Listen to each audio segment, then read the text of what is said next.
I 37F have 2 siblings, 43 male and 29F. For the sake of the post, I will call them Mason and Brittany. Our father died when we were young due to an undiagnosed heart problem. His parents had gifted them an old family homestead on a lot of land at their wedding and helped a lot to keep our family above water before they passed. Our mother finally found her feet after about 5 years of deep depression and did well for our family. But she was also very frugal. We had good clothing but no fancy vacations. Our mother had ignored signs of bad health for years, even when we tried to get her to go see someone for it.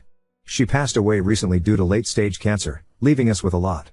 My siblings each got more than $150,000 in money, sentimental but expensive items, and furniture. I did not get the money. I received the house, the land and some items. The house and land, which had been sold off bit by bit over the years due to Mom's declining health and inability to properly tend to it, is worth far below the $150,000 my siblings received. I had moved in with Mother near her end, and it really was only supposed to be temporary as I believed the house would be sold after her passing and the money split 3 ways. I already had a plan to roommate with a friend and her family after Mom's death to make that process go more smoothly. Most of my stuff has been sitting in storage for almost a year. As the only one who worked from home, I could watch the home health workers and nurses to make sure they were being kind, doing their jobs, and not stealing. Mostly, it was to make sure they treated my mother with respect and kindness, but my brother did worry about someone walking off with her wedding ring since she was so attached to it. We all agreed for it to be placed in with her ashes. So I made a little setup and took care of her. My siblings came by frequently, 3 to 6 times a week, each of them. Mason had 2 kids and Brittany only has 1, but they visited as well, though not as much near the end because it was hard for them. So in the weeks leading up to her death, my mother had me pack up what items went to who in large boxes and set them off to the side. My siblings hated me doing this but understood it was what she wanted. The will was read, they checked their boxes to make sure my mom didn't miss anything when telling me to pack, and they left me to my house. Weeks passed and I finally felt like I could start doing things to the house. Now, I did say the house was dingy. It's not worth $150,000 but the housing market is crazy, so I thought it was a bit of a luck. It needs repairs, the roof, the chimney, the water heater, some pipes, the doors and windows for heating purposes, and everything inside is so darkly painted or made of wood that just sucks out all of the light. I immediately had people checking the roof, the chimney and the water heater. My siblings offered to lend me the money but I declined as I had been saving for a while to buy an apartment or something small since it is only me. I could also rent rooms for the local college students to get some of that money back. I picked out paints for different rooms but decided to leave the wood flooring. As I started going through everything in the house, which had specifically been left to me as stated in the will, I began finding things. Money in books, and there are so many books. Money taped under beds, money folded into the fancy sheets, money hidden in the teapot and cups that has been passed down in the family which we had never been allowed to touch in fear we might break them. I found jewelry in different boxes, hidden in the attic, the vents, in sock drawers. Some of it was so gaudy it had to be costume, but I put it all together, thank goodness I did, and took it to be appraised. The worth of the jewelry is nearly half of what my siblings got. Even the would-be costume jewelry is worth something. Even now, I'm still finding things. I found antique items, fancy watches, untouched clothing and bags with price tags still on them, belts and shoes still in their boxes. All of this was tucked away, apparently hidden, and not talked about. Some of the clothing still had receipts, and since neither I nor my sister can wear them I took them back to see if I could get the refunds or started selling them online, since, again, everything left in the house was specifically left to me. I took the cash and used it to help pay for the immediate repairs, and it almost covered the whole thing. I looked through the jewelry and kept what I liked, which was very little as I am not into that sort of thing, and put aside some for my sister and my brother's daughter. I liquidated the rest and put that into savings. I also put aside some of the bags and belts and watches for my siblings and their families. We can't fit the clothes but those things are easier to swap around. I invited everyone over and gifted them the items, telling them I had found them while I was cleaning everything out and thought they may like to have them. Everyone was happy to get them, and there wasn't much bickering among the kids. They asked what else I found and I explained the jewelry I kept and the clothing I was selling off. My brother got a weird look on his face and asked if I had found any money. I told him I had, but tried to downplay it as mostly change and loose bills. He asked to see the money and I grabbed a giant water refill container I had started storing all the coins in. He told me that was a lot of coins and asked if I was going to use it for the laundry mat since I left them all loose. I rolled my eyes because I have a washer/dryer set. I told him there was no point in cashing them in until I cleaned the whole house. He told me to let them know so we could all split that and the money I got from selling the clothing. When I asked why, he said so we can split it. I asked him why I would split it when they all had gotten large cash inheritances, sentimental and expensive things, and some other things.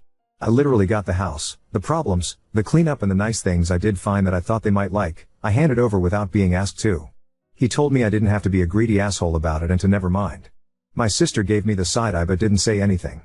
But I feel guilty for misleading how much I had actually found, even though it was all put towards making the house better. Update 1. I also took to heart the shut your mouth comments, even if a few of them seemed a little rude. On to the update. My house, still feels weird saying/typing this, already had outside cameras due to when I moved in and installed them. But I did go and add more to the property line, inside the house in key spots, and around the garage. I also put up no trespassing signs while I look through companies that do proper fences. The property is just small enough I can swing the fence. I did change the locks as soon as I read the advice to do so. I hadn't thought about that, since I work from home. Mom also kept a spare hidden in a plant because my sister used to lose everything constantly, so I made sure to remove it and not replace it with the new one. It's a good thing I did all of this because 2 days after my initial post, I had to run into town for groceries and a few quick errands.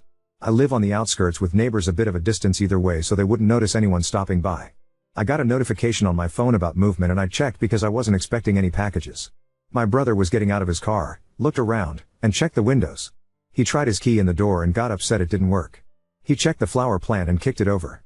The cameras around the house let me communicate, so I just said, "That was rude," into the speaker. He jumped and spun around to see nothing.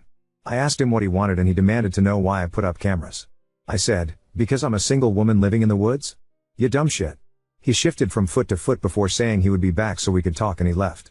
I messaged the video evidence of him trying to get in while I wasn't home to him, his wife, my sister and her fiancé.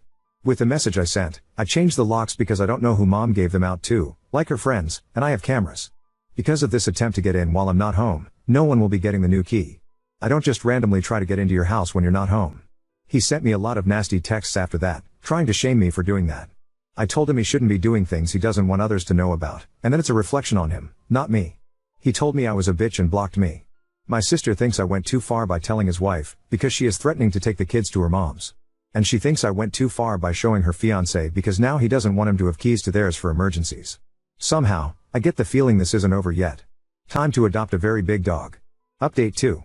I particularly enjoyed the entire mini thread about the geese guards. Super amazing and cute idea. But I have a terrible fear of birds. So I am adopting a bonded pair of doggos from my local shelter. Once my name clears from the cruel to animals list of these gross people aren't allowed to adopt list, I can take them home. No pictures yet, I'm afraid. I really wasn't set on making another post.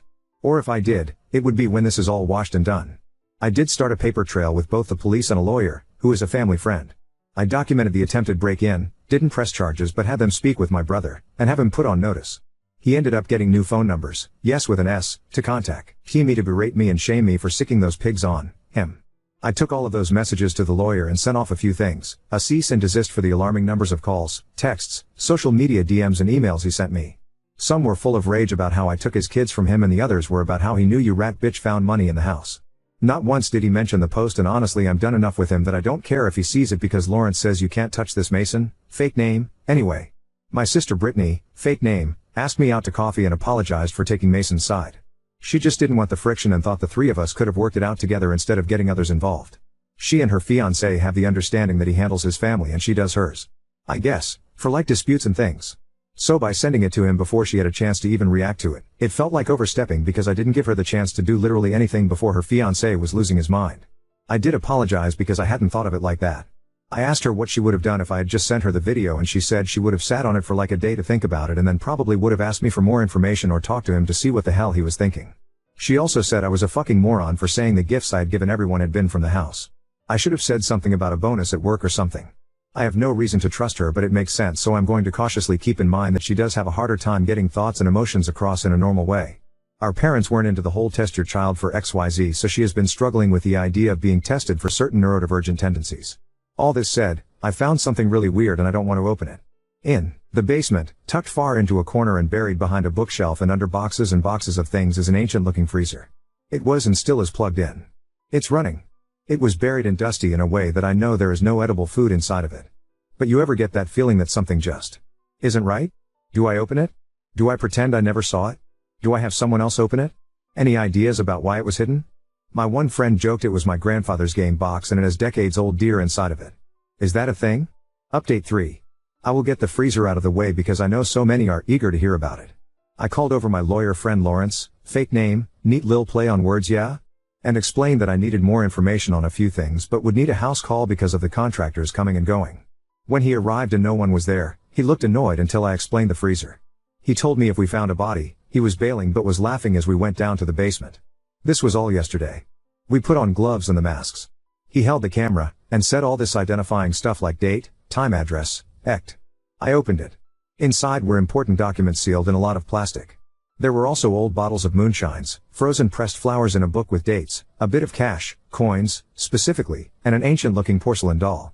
The documents were birth certificates and death certificates going back quite a while. It looks like I would have had another sibling if they had lived, and I would have had 3 more aunts if they had lived, and a few other even older relatives. We figure the flowers were from the funerals or services, considering the dates attached the pages the flowers were pressed. The bottles. Jars, really? Of moonshine looked old. The only reason I knew it was moonshine was thanks to Lawrence. He said alcohol doesn't usually freeze and he opened it, and told me based on the smell. The coins will be appraised very soon, as I am also still going through all the other coins I have found in the curtains, and other odd places. Thank you to the Redditor who told me to look in the curtains. As for the doll, it looks very old but in good condition. It was in a box and wrapped with cloth, old newspapers and more. Lawrence thinks the hair on its head is real and human, because it certainly isn't synthetic. I had to dry it off after it thawed and there is a name smudged on its foot. It's sitting on my living room coffee table right now. I'm not sure what to do with it. The newspaper dates give us a vague idea of the time frame it was put away in and it's old. On to Mason. His wife has filed for divorce. She is going for full custody. She has the kids with her at her mother's. She reached out to me and explained that Mason had told her the only thing left was the house and it was willed to all 3 of them, and that he was waiting for me to buy out as part of the house. But when I sent that message, something seemed hinky. So she started to dig. Mason has maxed out all their credit cards, the house is now on a reverse mortgage when it had been paid off, and he opened a few in her name. He didn't use that life-changing money left to him to pay off any of that. She isn't sure where the money went, but when she locked down her credit, it left him unable to use the cards he took out in her name and it sparked a massive fight.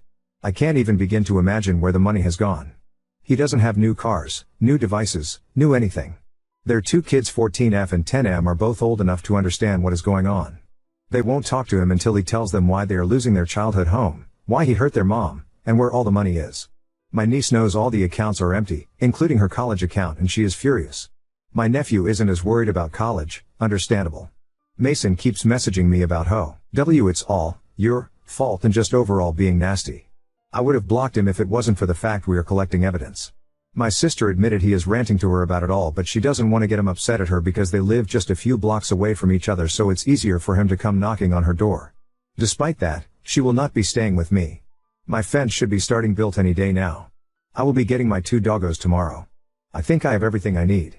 Update 4. Between the fence, the new doggos, and problems with Mason, I just didn't have time to update. So to start, I am very sorry to say that I have forgotten my doggy tags. When I have time or remember, I will post them on this profile. One is a pitty and one is a German Shepherd. They are both high energy but not what one would consider pups, though they are my pups. Next, thank you everyone for your wonderful insight and ideas. I did pass along to my, soon-to-be ex, Sil about checking her children's credit. I checked mine as well. The kids have smaller problems with their credit now, thanks to Mason. She locked down credit and I sent Lawrence, my lawyer, fake name, to speak with her and he set her on a path of wrecking Mason with one of his lawyer friends who specializes in this sort of thing. My credit was not touched but I have locked it down, and I warned my sister of the same but I haven't heard back. To clear a few things up quickly. When my Sil told me they were underwater on the house, I had translated that to a reverse mortgage because there was a big celebration years ago about them finally paying it off. When Sil locked down her credit, she jumped through hoops and got the several cards that she did not open shut down. I don't know those details but it was done very quickly. Yes, several. So for the confusion, I do apologize. I wanted to keep things short. I won't be able to do much in terms of trust funds for my nibblings, unfortunately. Why, but I am the trustee or overseer of the ones my mother had set up for them. Debating heavily on telling them / my Sil because word might get back to Mason. I fronted 3 months worth of rent for my Sil so she could get her own place so that the courts had no reason to look at her with suspicion. Mason is quickly going to lose the house and I don't want any reason to chance her custody. Another reason I did that was so that she and the kids could get to somewhere he didn't know about. All contact is now through lawyers. Mason went to her mother's house while they were all out to a school function and destroyed the place. They are still trying to figure out if anything was taken. Furniture, pictures, and decorations were smashed, clothing, including his own kids, were shredded, and he threw mud all around the house. He popped tires on my Sil's car, and threatened the neighbors. The neighbors called the cops. There was a problem during the arrest, and he and one of the cops were sent to the ER for stitches. How he managed bail money, I don't know. But I suspect he bullied our sister Brittany into it. Because she has been radio silent during all of this. I think he may have taken up staying with her. The house is going to be taken any day now, and my sil is fighting to keep her car. That was what my sil told me. Mason has been non-stop messaging and calling me. He even started a smear campaign on social media, getting our extended family to ream me out for not supporting a grieving man who just lost his mother, his wife, his kids, his house and his dignity. When I spoke with them, it quickly became apparent he circulated one hell of a bullshit story that painted me as a wicked sister who stole everything from him, and that's why I could afford to do all the work on the house. Like, I have a drug problem and dried up everything he had for drugs, rehab and more. All bullshit. Even after talking with them, not very many believe me. My fence is being built, and work on the house is still ongoing. I added a home security system and a few hidden baseball bats because some of the DMs I got about what he could do scared me. I added extra locks around the house and am considering getting rid of the sliding glass door or getting something to lock it like a gate. Lawrence warned me putting too much going forward might harm my case of a restraining order and slander. Now on to second story. Girlfriend belittled my brother's death anniversary traditions, calling them stupid and selfish, so I'm breaking up with her. I, 30 male, lost my younger brother when I was 22. He had cancer and fought very hard. Ever since, I've been donating blood on the anniversary of his death every year. I take the day off from work, visit his grave, donate blood, and then come home, relax, and watch his favorite movie. I know it's a simple, personal tradition, but it means a lot to me. My girlfriend of 9 months, Anna, F., 31, asked if I could meet her and her mom. I have met her many times before and it wasn't the meet the parents for the first time situation, for lunch yesterday. I told her no and explained again about what I do on my brother's death anniversary. She got upset and said, well, it's my tradition to have lunch with my mom every time she's in town, and she really wanted to see you. You can do your stupid blood donation tradition any day. I explained to her that it's not just about the blood donation. Later in the evening, while I was resting and watching my brother's favorite movie, she texted me again, asking me to join them. I reiterated that I really didn't want to and would hang out with her mom next time. She replied that I had embarrassed her in front of her mom with my selfishness and laziness. Since then, she's been distant. Do I owe her an apology? Ada? Commenter, question, did Anna know about this tradition before her mother came to visit? I'm thinking the answer is yes because you said explained again, but I wanted to verify this. Yes. I have mentioned it many times before. I think she forgot about the date, so I re-explained that I can't join them that day for that reason. Commenter, NTA, she doesn't respect your tradition, which is one day a year. Her mom will probably come to town more than one time in the year. Your girlfriend is selfish and entitled. Yes. She is retired and lives 3 hours away. She comes here often. Commenter, your tradition outweighs getting dinner with a visiting relative/in-law. I'm sorry for your loss, I hope you had a good day of remembering him. If I could, what's his fave movie? There are two actually. Lol, the very first Despicable Me movie and Star Wars, Episode 3, Revenge of the Sith. Commenter, have you watched the new one? I see all the movies my dad would have loved to see from the franchises he loved. Not yet. I'm planning to watch it with my dad. My mom died when we were kids and my dad raised us alone. On my brother's birthday, plan B is having him over for a movie night on my brother's birthday if the movie will no longer be on movie theaters in December. Commenter, I think you would need to think very carefully about this. GF, losing someone you live is very hard and she is very careless with your feelings. Sorry for your loss. I lost my brother when he was 12 and I was 15. Still miss him. My condolences. I miss him a lot. There are certain video games I can't even look at or play anymore because it was our special thing. Commenter, downvoted, I see plenty of room for doing lunch with your GF and her mom, and still commemorating your brother's death in the same day. It would have been easy to fit lunch between visiting a grave, drawing blood and seeing a movie.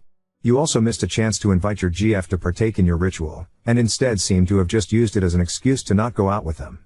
You're going to lose a lot more people in life before it's through. I understand death is road, but it's been nearly a decade. Sometimes clinging to those ancient memories only holds us back. She had never met him.